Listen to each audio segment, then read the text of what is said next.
Hello আমার class 10 এর সকল বন্ধুরা।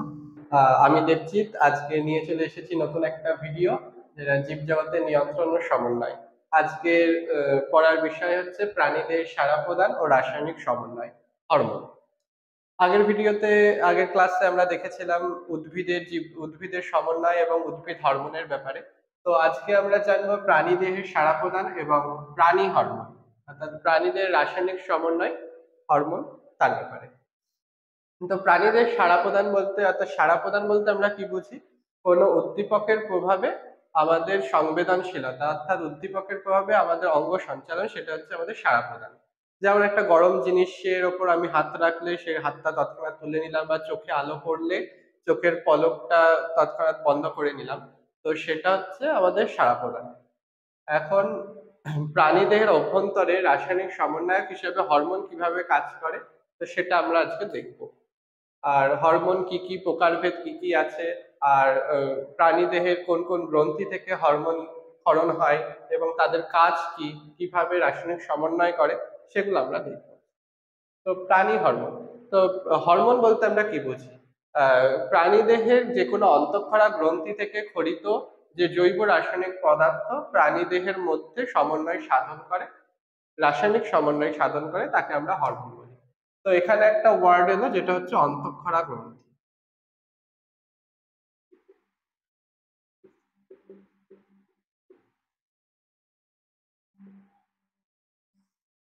তো অন্তঃক্ষরা গ্রন্থি বলতে আমরা কি বুঝি?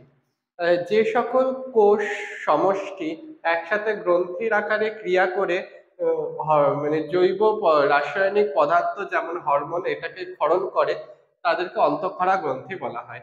এবং এই অন্তঃক্ষরা গ্রন্থি একটা বিশেষ বৈশিষ্ট্য হচ্ছে এদের কোনো নালী থাকে না। এরা এদের খরিত পদার্থ সরাসরি রক্তে মেশে এবং রক্তের মাধ্যমে নির্দিষ্ট স্থানে গিয়ে ক্রিয়া করে। যেটা হরমোনটা, সেটা রক্তের মেশে এবং রক্তের মাধ্যমে নির্দিষ্ট স্থানে গিয়ে ক্রিয়া করে।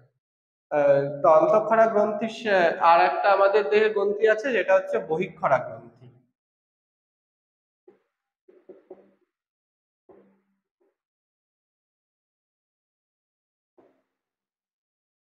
আর বহিঃক্ষরা গ্রন্থি বলতে আমরা কি বুঝি?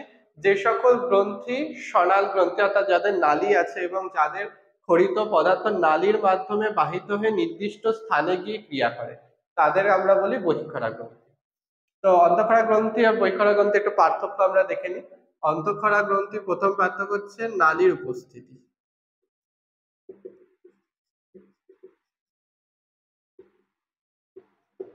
নালী এটাই উপস্থিত থাকে না, আর এটাই থাকে।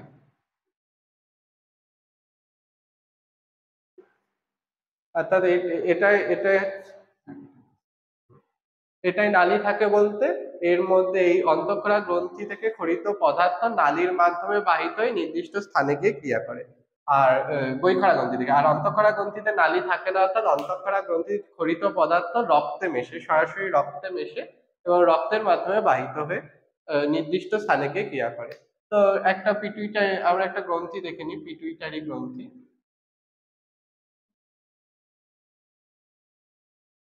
তো এখান থেকে সাপোজ টিএসএইচ হরমোন খরিত হলো, এটা কিসে মিশছে? রক্তবাহতে মিশছে। এটা মিশে রক্তবাহতে এবং রক্তের বাহের মাধ্যমে ক্রিয়া, কোথায় ক্রিয়া করে? থাইরয়েড গ্রন্থিতে।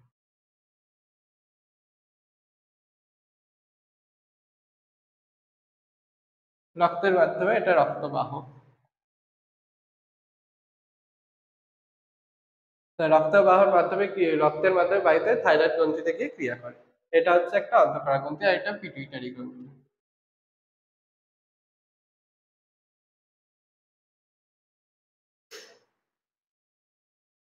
এইভাবে অন্তঃক্ষরা গ্রন্থিগুলো ক্রিয়া করে, অর্থাৎ তাদের থেকে খরিত পদার্থ সরাসরি রক্তে মেশে, রক্তবাহতে মেশে, রক্তবাহী রক্তে মেশে এবং গিয়ে থাইরয়েড গ্রন্থির উপর। আর বহিঃক্ষরা গ্রন্থিতে কি হয়? বহিঃক্ষরা গ্রন্থিতে নালী থাকে, যে নালীর মাধ্যমে এদের থেকে খরিত পদার্থ নির্দিষ্ট স্থানে গিয়ে ক্রিয়া করে। তো অন্তঃক্ষরা গ্রন্থি থেকে খরিত পদার্থ মূলত কি হয়? হরমোন হয়। খরিত পদার্থ, এটা ইকুয়াল টু হরমোন। আর এর থেকে খরিত পদার্থ মূলত কি হয়? উৎসেচক। এর উদাহরণ অন্তঃক্ষরা গ্রন্থির উদাহরণ হচ্ছে পিটুইটারি গ্রন্থি, থাইরয়েড ইত্যাদি। আর বহিঃক্ষরা গ্রন্থির উদাহরণ কি হতে পারে? বিভিন্ন উৎসেচক ক্ষরণকারী গ্রন্থি,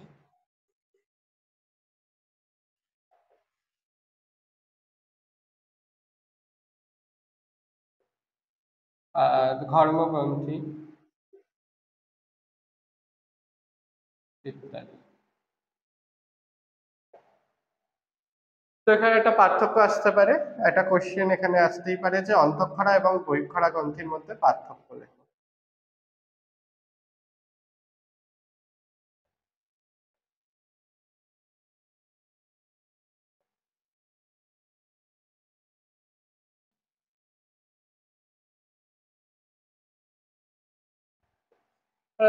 টু মার্কসের কোশ্চেন আসতে পারে অন্তঃক্ষরা এবং বহিঃক্ষরার মধ্যে পার্থক্য লেখো। তো সেক্ষেত্রে আমরা কি কি লিখবো? প্রথমে লিখবো নালীর উপস্থিতি, যেটা নালী এটাই থাকে না, এটাই বহিঃক্ষরাতে থাকে। ফলিত পদার্থ, এটাই হরমোন, এটাই উৎসেচক। আর এক্সাম্পল অবশ্যই দিতে হবে, উদাহরণটা অবশ্যই দিতে হবে। যে কোনো পার্থক্য উদাহরণটা অবশ্যই দিতে হবে। তো এটা গেল আমাদের অন্তঃক্ষরা এবং বহিঃক্ষরা গ্রন্থির কিছু পার্থক্য। এবারে আমরা জানবো হরমোন সম্পর্কে।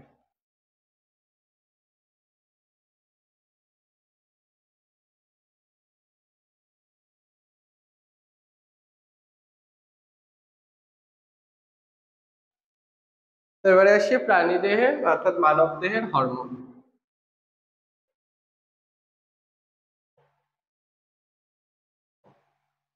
হরমোন প্রথমত কি বললাম, এটা অন্তঃক্ষরা গ্রন্থি থেকে ক্ষরিত হয়।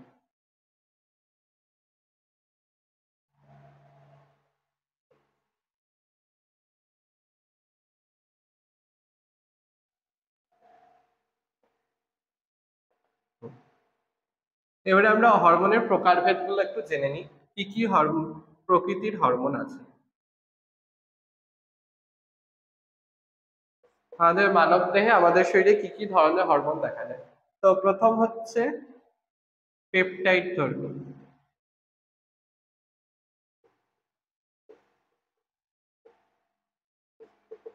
পেপটাইড ধর্মী হরমোন বলতে আমরা কি বুঝি? যে সকল হরমোন দুই বা তিন, এক দুই বা তিন এরকম অল্প সংখ্যক অ্যামাইনো অ্যাসিডের চেন দিয়ে তৈরি হয়। আচ্ছা, প্রোটিন কি দিয়ে তৈরি হয়? আমরা জানি প্রোটিন অ্যামাইনো অ্যাসিডের চেন দিয়ে তৈরি হয়। অ্যামাইনো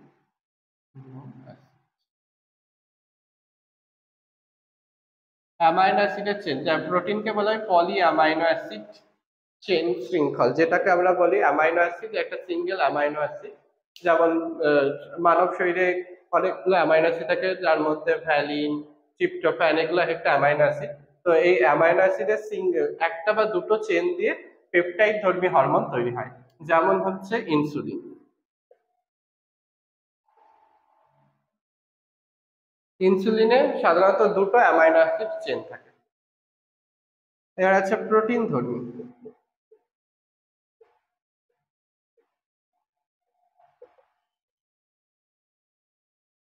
প্রোটিন ধর্মী, এটা পেপটাইড ধর্মী এবং প্রোটিন ধর্মী মানে একই রকমের। অর্থাৎ পেপটাইডে যেমন শুধুমাত্র একটা দুটো বা তিনটে অ্যামাইনো অ্যাসিড চেন থাকে, প্রোটিনে অনেক অ্যামাইনো অ্যাসিডের চেন থাকে। প্রোটিন ধর্মী হরমোনগুলোতে অনেক অ্যামাইনো অ্যাসিড থাকে। যেমন উদাহরণ কি হতে পারে? উদাহরণ হচ্ছে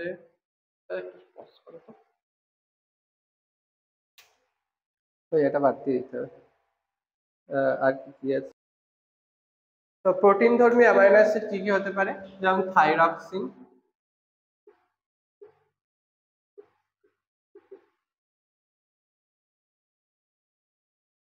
তারপর টিএসএইচ, এসসিটিএইচ ইত্যাদি। এবার আসছি স্টেরয়েড ধর্মী।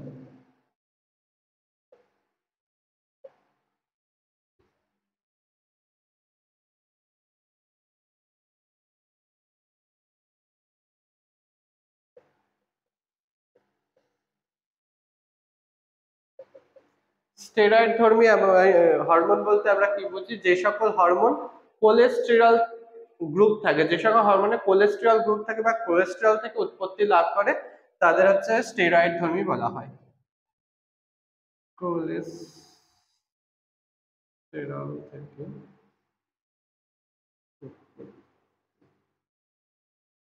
কোলেস্টেরল থেকে উৎপত্তি, যেমন স্টেরয়েড ধর্মী হরমোন হচ্ছে আমাদের টেস্টোস্টেরন,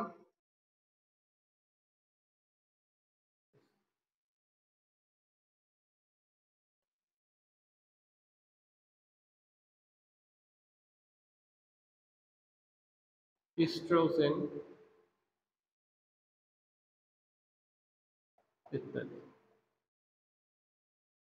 আর আছে লিপিড ধর্মী বা ফ্যাট ধর্মী।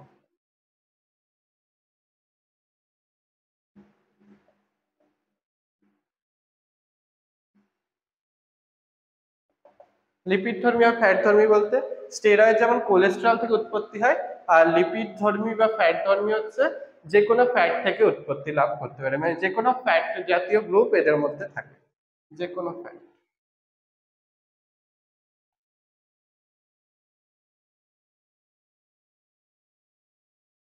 এক্সাম্পল কি হতে পারে? প্রোস্টাগ্ল্যান্ডিন।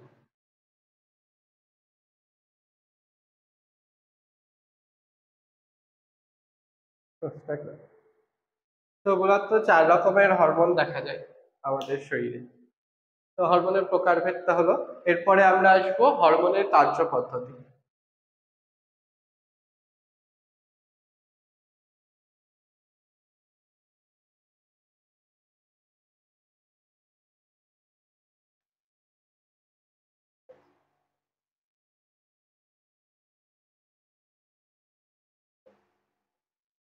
হ্যাঁ, আমাদের মানব শরীরে হরমোন কি কি কাজ করে? হরমোনের প্রধান কাজ এক হচ্ছে আমাদের বৃদ্ধিতে সহায়তা করে।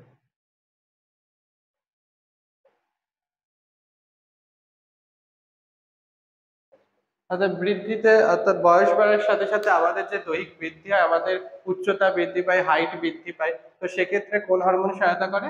সেক্ষেত্রে জিএইচ বা গ্রোথ হরমোন সহায়তা করে, জিএইচ বা এসটিএইচ, যেটা অগ্র পিটুইটারি থেকে খরিত হয়, সে গ্রোথ হরমোন সহায়তা করে। এছাড়া কি?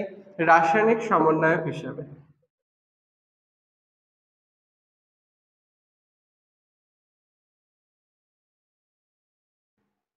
রাসায়নিক সমন্বয়ক হিসেবে আমাদের শরীরে এক কোষ থেকে আরেক কোষের মধ্যে রাসায়নিক সমন্বয়, অর্থাৎ বিভিন্ন রকমের যে হরমোন, যেমন রাসায়নিক সমন্বয় সাধন করে, অর্থাৎ বিভিন্ন রকমের উৎসেচককে এক স্থান থেকে অন্য স্থানে পৌঁছতে সাহায্য করে। মৌল, যেমন আমাদের যে সকল মৌল আছে, যেমন সোডিয়াম, ম্যাগনেসিয়াম, সেগুলোকে এক কোষ থেকে আরেক কোষে প্রেরণ করতে সাহায্য করে, সেই রাসায়নিক সমন্বয় হিসেবে কাজ করে হরমোন। আমাদের মৌল বিপাকীয় হার নিয়ন্ত্রণ করে।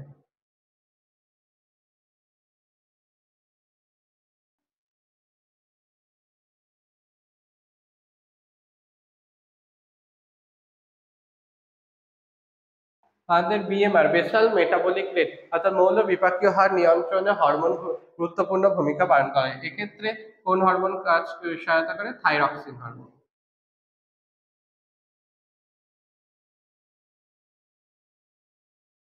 থাইরক্সিন হরমোন মৌল বিপাকীয় হার নিয়ন্ত্রণ করতে সহায়তা করে। আর আমাদের দেহের, আমাদের শরীরে যে সকল কার্য পদ্ধতি, অর্থাৎ রাসায়নিক সমন্বয়কের ক্ষেত্রে যে সকল যেমন গ্লাইকোজেনেসিস, ক্রেবস সাইকেল ইত্যাদিতে হরমোন বিশেষভাবে সাহায্য করে। তো কাজ গেল, এবারে কাজের পদ্ধতিতে আসবে। একটা ফিডব্যাক মেকানিজম বলে একটা গুরুত্বপূর্ণ টার্ম আছে, ফিডব্যাক মেকানিজম।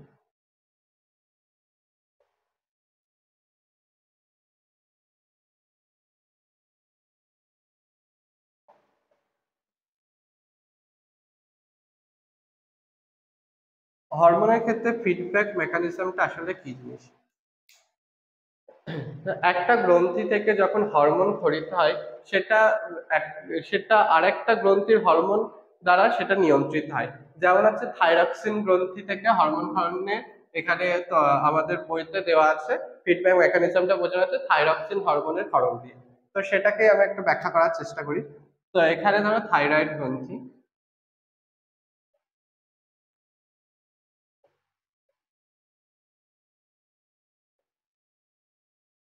এখানে আছে পিটুইটারি গ্রন্থি।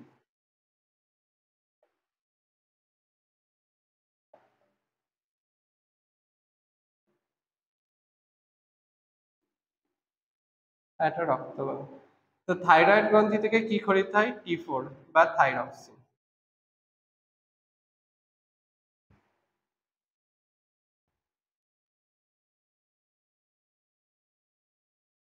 থাইরক্সিন বা T4 খরিত হয়।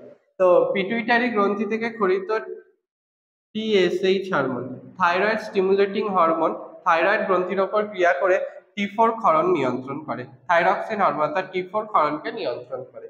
যখন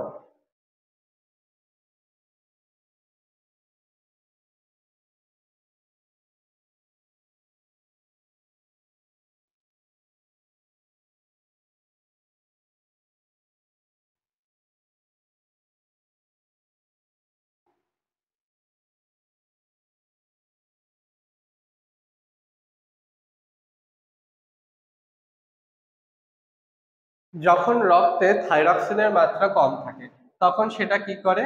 তখন সেটা উদ্দীপনা যোগায় পিটুইটারিকে টিএসএইচ হরমোন ক্ষরণের জন্য।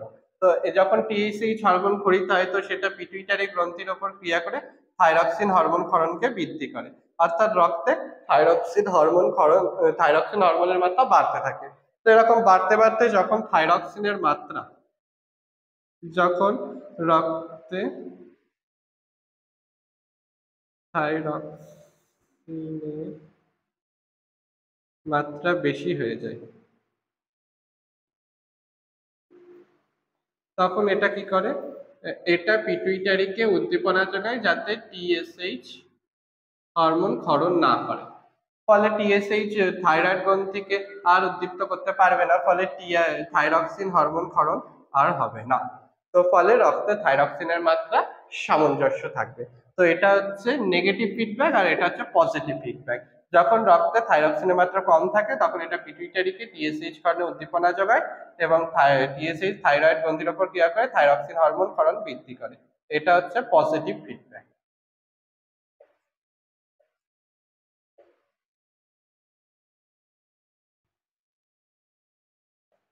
আর এটা হচ্ছে নেগেটিভ ফিডব্যাক।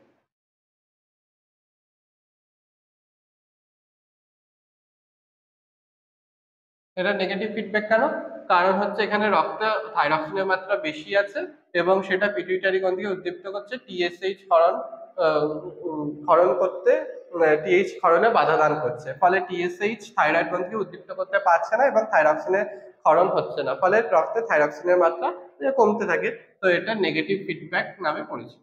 এটাকে নেগেটিভ ফিডব্যাক বলা হয়, এটাকে পজিটিভ ফিডব্যাক বলা হয়। তো এই ফিডব্যাক মেকানিজমটা আসলে বলতে কি বোঝায়? ফিডব্যাক মেকানিজম আসলে বলতে বোঝায় যখন কোনো গ্রন্থি পরোক্ষভাবে সেই গ্রন্থির ক্ষরণকে নিয়ন্ত্রণ করে। অর্থাৎ রক্তে সেই গ্রন্থি থেকে ক্ষরিত হরমোনের মাত্রাটা যখন সেই গ্রন্থির ক্ষরণকে নিয়ন্ত্রণ করে, সেটাকে ফিডব্যাক মেকানিজম বলা হয়।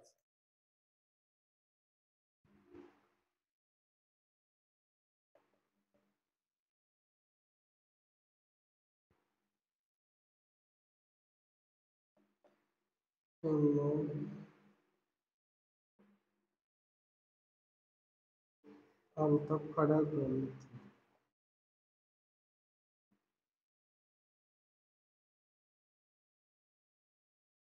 পরোক্ষভাবে সেই গ্রন্থি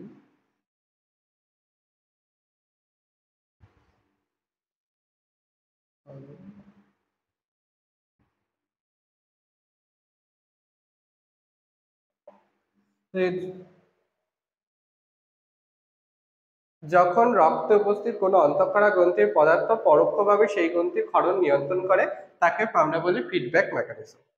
তো পরীক্ষায় একটা কোয়েশ্চেন আসতে পারে ফিডব্যাক মেকানিজম কি, এবং একটা উদাহরণ সাপেক্ষে বুঝিয়ে দাও। তো তখন আমরা পিটুইটারি, থাইরয়েড গ্রন্থি ও থাইরক্সিনের এই উদাহরণটা দিয়ে ব্যাখ্যা করতে পারি যে ফিডব্যাক, একটা কোয়েশ্চেন হতে পারে ফিডব্যাক মেকানিজম বলতে কি বুঝি।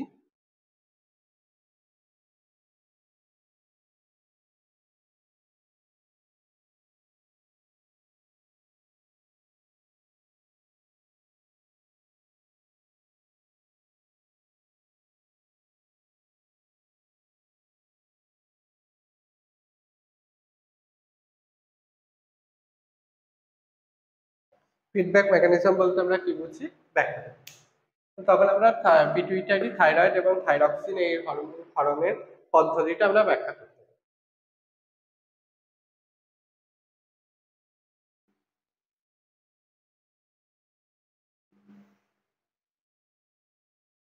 ঠিক আছে।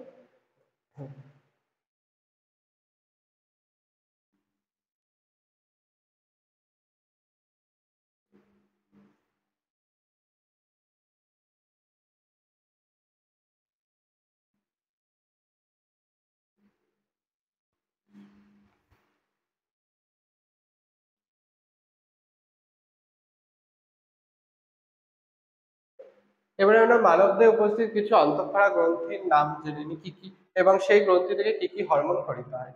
অন্তঃক্ষরা গ্রন্থি,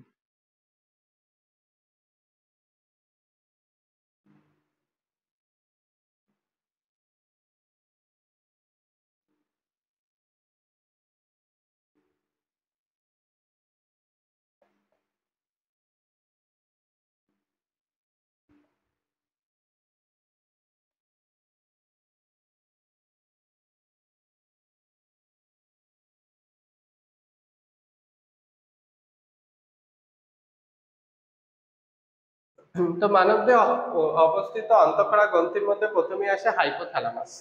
তো হাইপোথ্যালামাস কোথায় অবস্থান করে? অবস্থান মস্তিষ্কে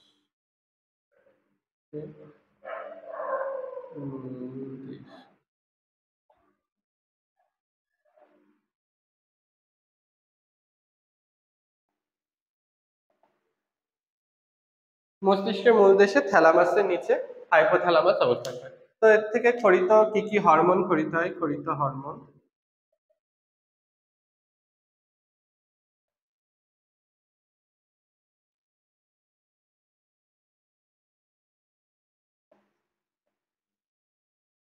TRH, that is thyroid releasing hormone.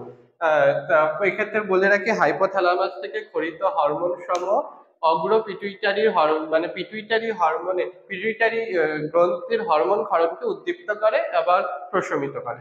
যেমন টিআরএইচ, এটা পিটুইটারি গ্রন্থিতে, অগ্র পিটুইটারিকে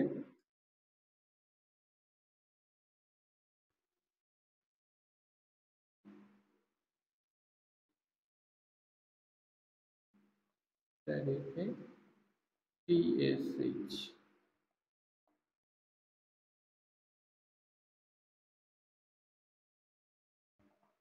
টিআরএইচ কি করে? অগ্র পিটুইটারিকে টিএসএইচ ক্ষরণে উদ্দীপ্ত করে।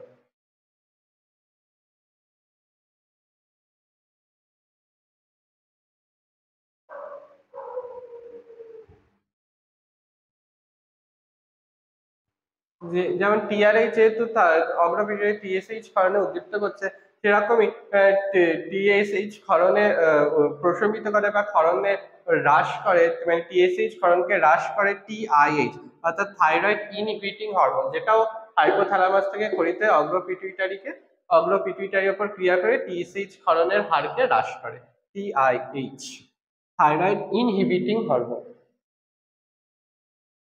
টিএসএইচ ক্ষরণ হ্রাস করে।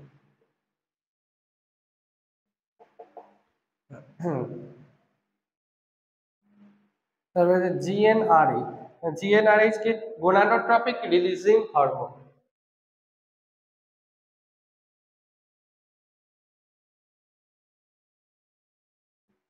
এটা অগ্র পিটুইটারির উপর ক্রিয়া করে গোনাডোট্রপিক হরমোন ক্ষরণের উদ্দীপ্ত করে। এটা অগ্র পিটুইটারির উপর ক্রিয়া করে।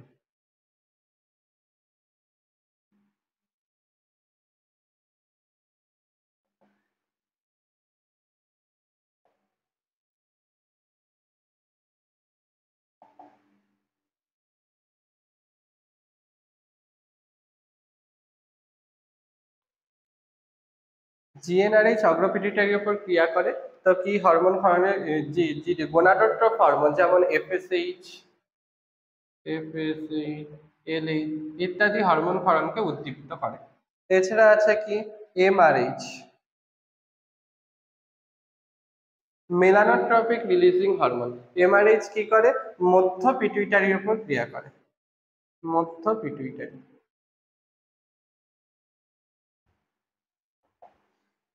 মেলাটোনিন মধ্য পিটুইটারির উপর ক্রিয়া করে এমআরএইচ।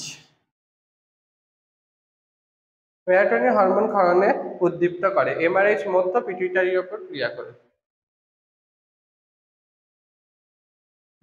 এমএসএইচ হরমোন ক্ষরণকে উদ্দীপ্ত করে। এমএসএইচ হরমোন ক্ষরণকে উদ্দীপ্ত করে, মধ্য পিটুইটারির উপর ক্রিয়া করে। তো এইগুলো হাইপোথ্যালামাস। এছাড়াও আরো আছে প্রোল্যাক্টিন রিলিজিং হরমোন আছে, adrenocorticotropic releasing hormone SCRH, adrenocorticotropic releasing. এছাড়াও বিভিন্ন হরমোন আছে। এর থেকে মূলত এর কি কাজ? হাইপোথ্যালামাসের মূল কাজ হচ্ছে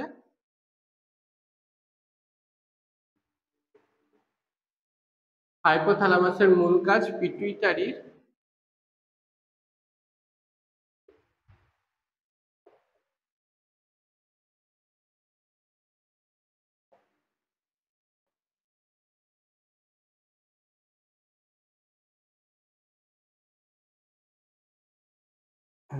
তো হাইপোথ্যালামাসের মূল কাজ হচ্ছে পিটুইটারি গ্রন্থির হরমোন ক্ষরণ নিয়ন্ত্রিত করা।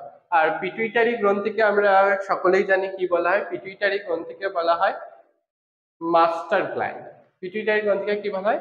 Master gland. তাহলে হাইপোথ্যালামাস যেহেতু পিটুইটারি গ্রন্থির ক্ষরণ নিয়ন্ত্রণ করে, তাহলে হাইপোথ্যালামাসকে কি বলা হয়? Master of master gland. অর্থাৎ সর্বোচ্চ প্রভুগ্রন্থি বলা হয় হাইপোথ্যালামাসকে, আর প্রভুগ্রন্থি বলা হয় পিটুইটারিকে।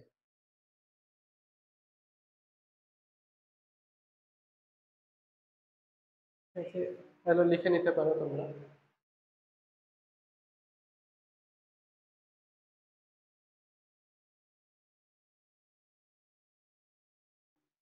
মুছে দিলাম।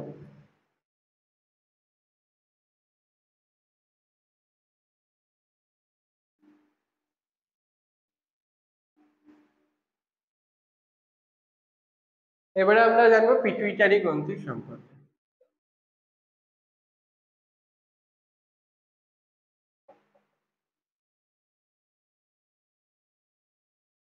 পিটুইটারি গ্রন্থি, এটাকে বলা হয় কি গ্রন্থি বলা হয়?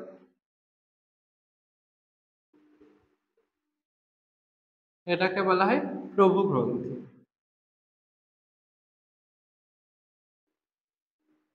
প্রভুগ্রন্থি কেন বলা হয়? কারণ প্রভুগ্রন্থি এই কারণে বলা হয় কারণ পিটুইটারি গ্রন্থি থেকে হরমোন সম আমাদের যে অন্যান্য যে সকল অন্তঃক্ষরা গ্রন্থি আছে, যেমন থাইরয়েড গ্রন্থি, অ্যাড্রিনালিন গ্রন্থি, তারপরে হচ্ছে বিভিন্ন আরো যেসব গ্রন্থি আছে আমাদের, বিভিন্ন জনন গ্রন্থি, যেমন শুক্রাশয়, ডিম্বাশয়, এদের ক্ষরণকে নিয়ন্ত্রণ করে, তাই একে প্রভুগ্রন্থি বলা হয়। তো পিটুইটারি গ্রন্থি থেকে ক্ষরিত হরমোন সম্পর্কে কি কি আছে এগুলো আমরা দেখে নিই। যেমন টিএসএইচ,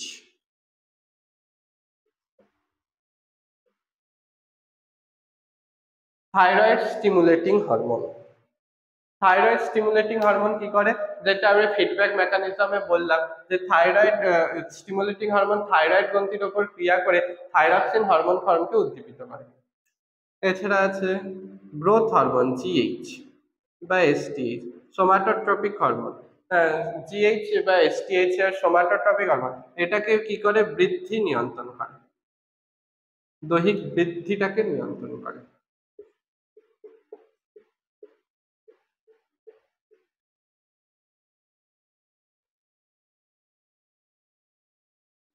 দৈহিক বৃদ্ধি নিয়ন্ত্রণ করে, অর্থাৎ আমাদের যে বয়স বাড়ার সাথে সাথে আমাদের উচ্চতা বৃদ্ধি পায়, হাত পায়ে লম্বায় বৃদ্ধি পায়, তো সেক্ষেত্রে জিএইচ বা এসটিএইচ এই হরমোন নিয়ন্ত্রণ করে। এসটিএইচ গ্রোথ হরমোন বা সোমাটোট্রপিক হরমোন, এই হরমোন কি করে? দৈহিক বৃদ্ধি নিয়ন্ত্রণ করে। তো এই হরমোনের কম ক্ষরণে কি কি রোগ হতে পারে আমরা একটু দেখে নিই। কম ক্ষরণ হলে শিশুদের কি হয়? বামনত্ব।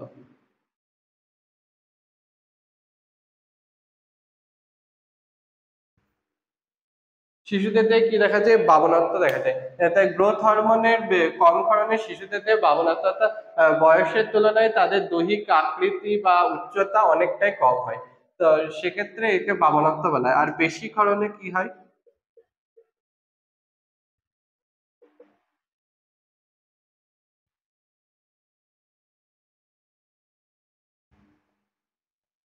বেশি ক্ষরণে হয় অতিকায়ত্ব, অর্থাৎ শিশুরা বয়সের তুলনায় অত্যধিক হারে বেশি উচ্চতা বা বেশি লম্বাই হয়ে যায়, হাত পা লম্বা লম্বা হয়, দৈহিক উচ্চতা বৃদ্ধি পায় এবং অতিরিক্ত বৃদ্ধি পায়, অর্থাৎ বয়সের তুলনায় তারা অতিরিক্ত পরিমাণে বেশি বৃদ্ধি পায়।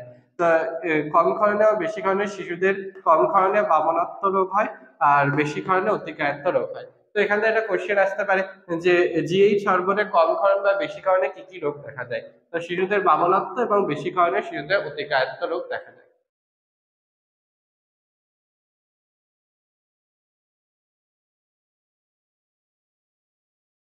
আর এটা তো শিশুদের ক্ষেত্রে গেল।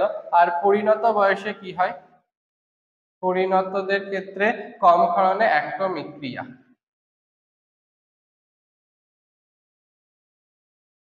আর বেশি ক্ষরণে অ্যাক্রোমেগালি রোগ হয়। অ্যাক্রোমেগালি হচ্ছে চোয়াল অনেক বড় হয়ে যায়, চোখের অক্ষিকোটর বড় হয়ে যায়, নাকগুলো বড় হয়, হাতের পাঞ্জাগুলো অনেক বড় বড় হয়ে যায়। তো এক্ষেত্রে অ্যাক্রোমেগালি রোগ হয় বেশি ক্ষরণে। জিএইচ বা এসটিএইচ, গ্রোথ হরমোন।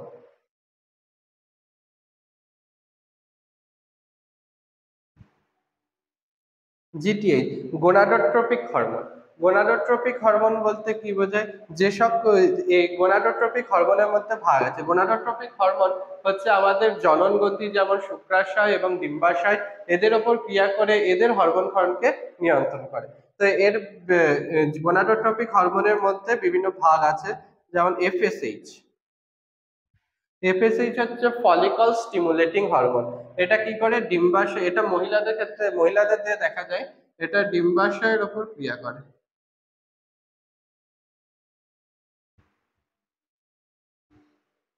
ডিম্বাশয়ের ওপর, ডিম্বাশয়ের কিসের ওপর ক্রিয়া করে, ডিম্বাশয় গ্রাফিয়ান ফলিকলের ওপর ক্রিয়া করে।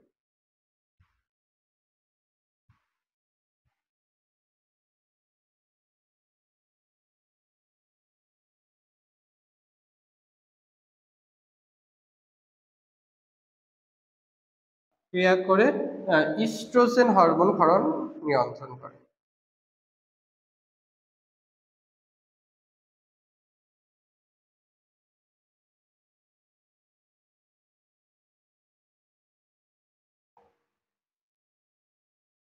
কিসের উপর, গ্রাফিয়ান ফলিকল, অর্থাৎ এটা ডিম্বাশয়ের গ্রাফিয়ান ফলিকলের উপর ক্রিয়া করে ইস্ট্রোজেন হরমোন ক্ষরণ নিয়ন্ত্রণ করে, অর্থাৎ হরমোন ক্ষরণ করে, উদ্দীপ্ত করে, ইস্ট্রোজেন হরমোনের মাত্রা বৃদ্ধি করে, গ্রাফিয়ান ফলিকল। আর আছে হচ্ছে LH hormone. LH hormone luteinising hormone. এটা হচ্ছে কর্পাস লিউটিয়ামের উপর ক্রিয়া করে, ডিম্বাশয়ের কর্পাস লিউটিয়াম।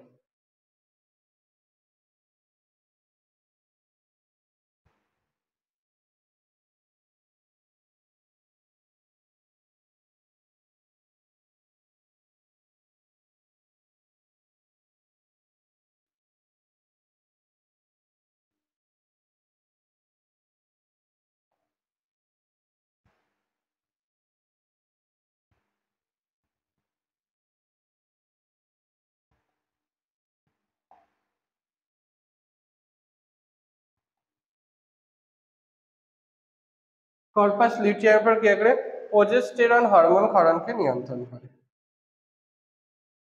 প্রোজেস্টেরন হরমোন ক্ষরণ নিয়ন্ত্রণ করে। আর আছে আইসিএসএইচ। আইসিএসএইচ বা এলএইচ একই প্রকৃতির, শুধু এলএইচটা দেখা যায় বেশি ক্ষেত্রে মহিলাদেরতে এবং আইসিএসএইচ দেখা যায় পুরুষেরতে। আইসিএইচ কি করে, ইন্টারস্টিশিয়াল সেল স্টিমুলেটিং হরমোন, অর্থাৎ এটা শুক্রাশয়ের ইন্টারস্টিশিয়াল সেলসগুলোকে স্টিমুলেট করে টেস্টোস্টেরন হরমোন ক্ষরণকে নিয়ন্ত্রণ করে।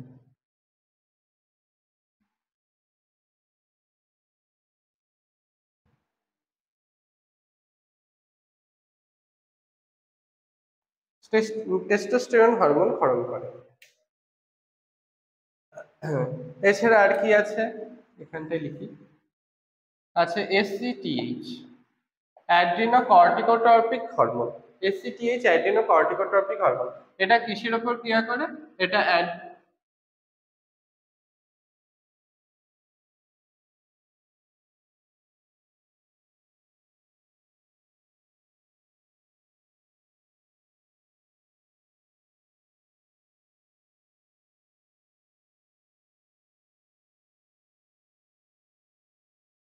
এটা অ্যাড্রিনাল গ্রন্থির উপর ক্রিয়া করে। কোন অঞ্চলে? অ্যাড্রিনাল গ্রন্থি মেডালা অঞ্চলের উপর ক্রিয়া করে। মেডালা অঞ্চলের উপর ক্রিয়া করে কোন হরমোন ক্ষরণে সহায়তা করে? অ্যাড্রিনালিন হরমোন ক্ষরণে সহায়তা করে। অ্যাড্রিনালিন।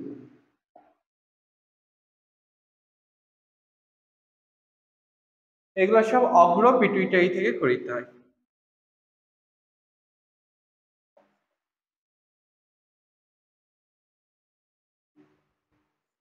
অগ্র পিটুইটারি থেকে খরিত হয়। তো পিটুইটারি গ্রন্থি হচ্ছে এরকম।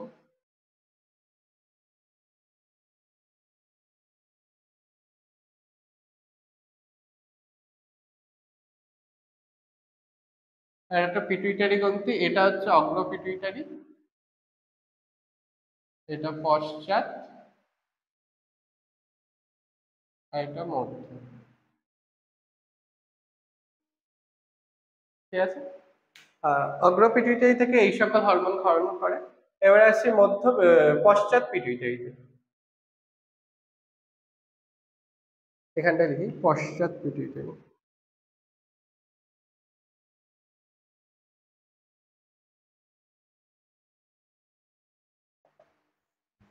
পশ্চাৎ পিটুইটারিতে কি কি হরমোন হয়? ADH, anti diuretic hormone. ADH হচ্ছে অ্যান্টি ডাইউরেটিক হরমোন বা ভ্যাসোপ্রেসিন। এডিএইচ বা ভ্যাসোপ্রেসিন।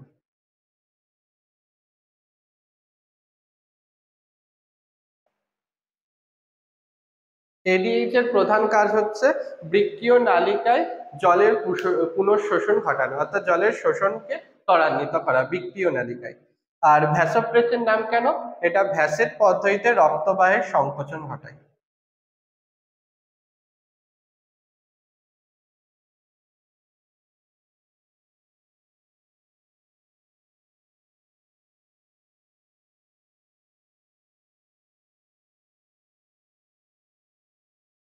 এটা ভ্যাসেট পদ্ধতিতে রক্তবাহের সংকোচন ঘটায়, তাই একে ভ্যাসোপ্রেসিন বলা হয়।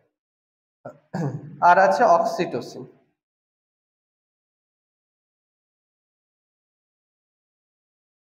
অক্সিটোসিন কি করে? অক্সিটোসিন হচ্ছে প্রসবকালে জরায়ুর সংকোচন প্রসারণে সাহায্য করে অক্সিটোসিন। তো এই গেল পিটুইটারি গ্রন্থি থেকে খরিত হরমোন সমূহ। অগ্র পিটুইটারি, পশ্চাৎ পিটুইটারি। মুছে দিই, দিয়ে একটা সহজ করে বোঝার ক্ষেত্রে।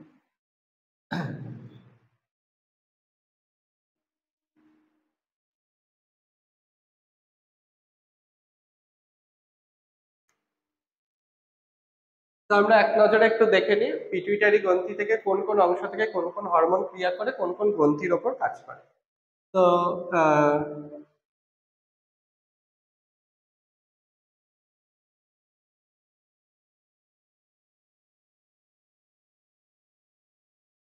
এটা একটা পিটুইটারি গ্রন্থি।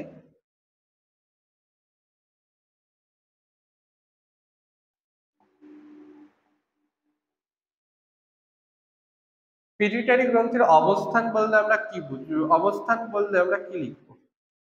পিটুইটারি গ্রন্থির অবস্থান, এটা হচ্ছে মানব মস্তিষ্কের মূল দেশে তৃতীয় নিলয়ের তলদেশে সেলা টার্সিকা নামক প্রকোষ্ঠে স্ফেনয়েড অস্থি পরিবৃত ইনফান্ডিবুলাম নামক ক্ষুদ্র বৃন্তের সাহায্যে ঝুলে অবস্থান করে।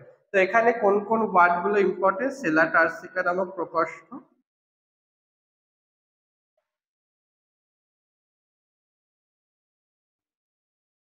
তো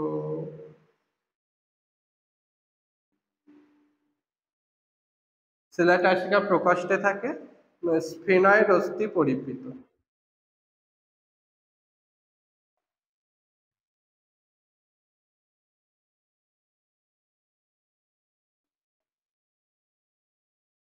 এই দুটো কথা মাস্ট লিখতেই হবে, সেলা টার্সিকা নামক প্রকোষ্ঠ এবং স্ফেনয়েড অস্থি পরিবৃত, এই দুটো কথা লিখতেই হবে অবশ্যই করে।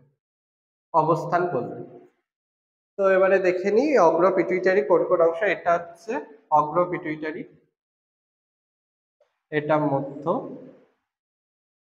আর এটা পশ্চাৎ। তো অগ্র পিটুইটারি থেকে কি কি হরমোন খরিত হয়? প্রথম হচ্ছে টিএসএইচ, এটা ক্রিয়া করে থাইরক্সিন, থাইরয়েড গ্রন্থির উপর।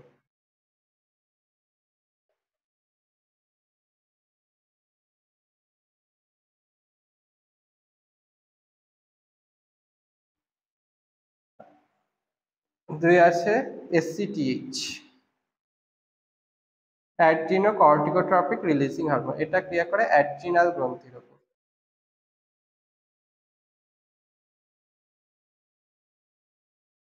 আছে জিটিএইচ, গোনাডোট্রপিক রিলিজিং হরমোন, এর মধ্যে আছে এফএসএইচ, এলএইচ, এটা কি করে ডিম্বাশয়ের উপর। আর আছে হচ্ছে আইসিএসএইচ, এটা কি করে শুক্রাশয়ের উপর।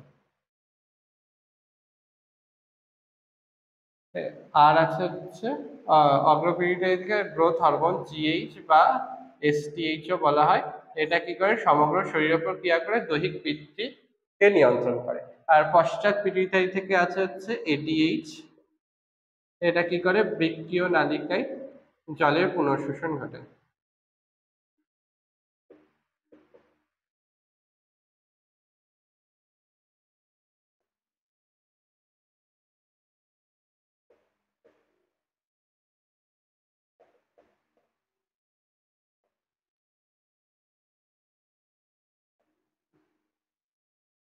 আর আছে হচ্ছে অক্সিটোসিন।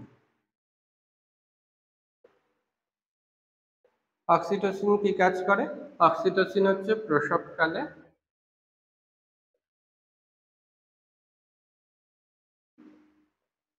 জরায়ুর সংকোচন ঘটায়, আর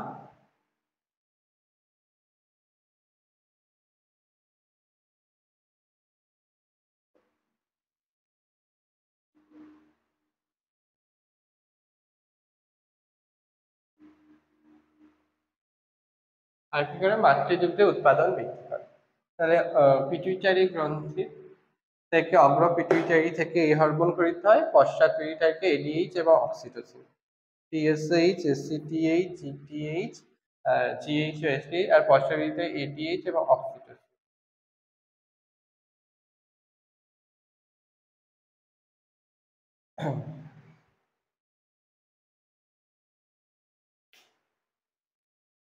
তো এটা দেখে নাও।